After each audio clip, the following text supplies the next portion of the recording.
বান্দরবানে বিপর্যস্ত পর্যটন খাত। কুকি চীনের ধারাবাহিক তাণ্ডব আর যৌথ বাহিনীর অভিযানে নিরাপত্তার কারণে বন্ধ বান্দরবানের অধিকাংশ এলাকা। এতে অনাহারে অর্ধাহারে দিন কাটছে পর্যটন সংশ্লিষ্টদের। সবার আশা দ্রুত শান্তি ফিরুক পাহাড়ে। পর্যটনের জন্য খুলে যাক থানচি, রুমা, আলীকদম এবং রোয়াংছড়ির রুটগুলো। বাটিং মারমাকে সাথে নিয়ে বান্দরবান থেকে ফিরে মনিরুল ইসলামের রিপোর্ট। ক্যামেরায় ছিলেন জিহাদ ইসলাম। স্বাস্থ্য এবং স্বাদের মধ্যে চমৎকার একটা ব্যালেন্স করে পীর প্রিমিয়াম আয়োডাইজড লবণ। বাংলাদেশের কেওক্রাডং পাহাড় এবং প্রকৃতি যারা ভালোবাসেন তাদের কাছে একটা আরাধ্য স্থান।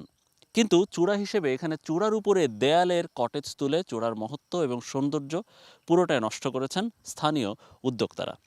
চূড়ার মহত্ব নষ্ট হলেও এই চূড়া থেকে বান্দরবানের প্রায় সব অংশ পুরোটাই একসাথে দেখা যায়। এটাই এই চূড়ার বা এই এলাকার সৌন্দর্য।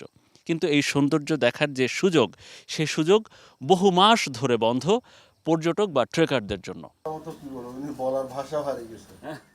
বান্দরবানে ঘুরতে গেছেন আর বগালেকের সিয়াম দিদিকে চেনেন না এমন মানুষ খুব কম। সেই জনপ্রিয় সিয়াম দিদির চোখে পানি, মনের ভিতর যেন কষ্টের বাঁধ ভেঙে যাচ্ছে সিয়াম সহ বগালেকের অন্য সব পরিবারের।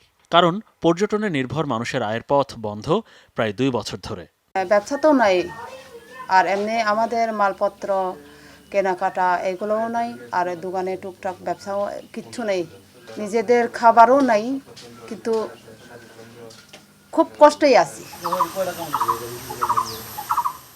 বগালেকের পর এই রুটে আরেকটি আকর্ষণীয়, পরিচ্ছন্ন এবং সুন্দর গ্রাম হিসেবে পরিচিত দার্জিলিং পাড়া যেন মরুভূমির মতো।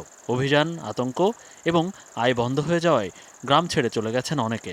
রুমা এলাকার কেওক্রাডং পাহাড় কেন্দ্রিক উদ্যোক্তা পরিবার লালা বমের পরিবারের অবস্থাও ভালো নয়।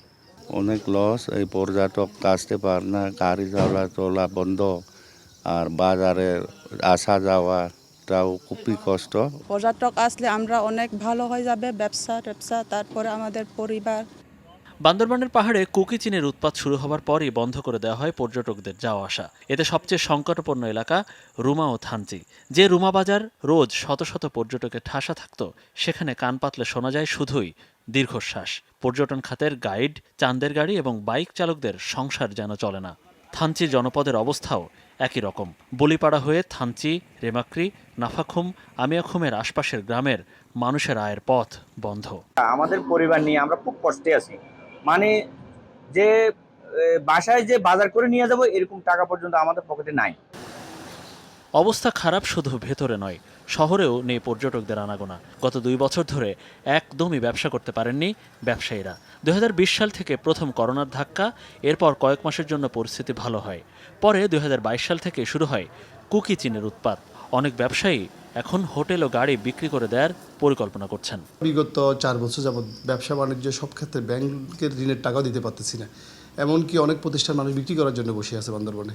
আর্থিকভাবে আমাদের চাঁদের গাড়ি, হোটেল, রিসোর্ট, রেস্টুরেন্ট, এছাড়া আমাদের যে বিভিন্ন প্রতিষ্ঠানগুলো আছে, ব্যবসা প্রতিষ্ঠানগুলো, সবগুলো এখন ধ্বংসের শেষ। কুকি চীনকে নিয়ন্ত্রণে এনে দ্রুত পাহাড়ে শান্তি ফিরিয়ে আনার দাবি বান্দরবানের সর্বস্তরের মানুষের। মনিরুল ইসলাম, যমুনা নিউজ, বান্দরবান।